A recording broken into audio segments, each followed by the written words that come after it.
Magandang gabi mga kapuso kapito. Pag-aralan po natin yung trending kay Facebook, yung player jump stop. Yan po. Article 25.2.1 ni FIBA Rules, yan po yung legal play. Okay. 0, 1, 2. Yan. Abay tira, equivalent po ng tatlong hakbang, legal play po yan. Okay, ito po yung mga legal play na jump stop. Tulad nito, itong pangalawa, legal play pa rin. Legal play pa rin yan. Okay, 0, 1, sabay tira, 2, tatlong hakbang, ayan.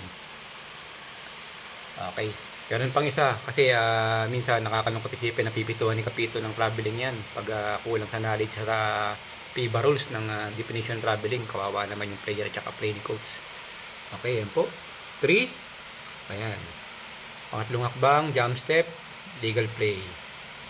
Okay, ito pa yung last, ito naman yung makikita natin na pinakahuling legal play. Okay. Second step, tatlong hakbang pa rin, legal play.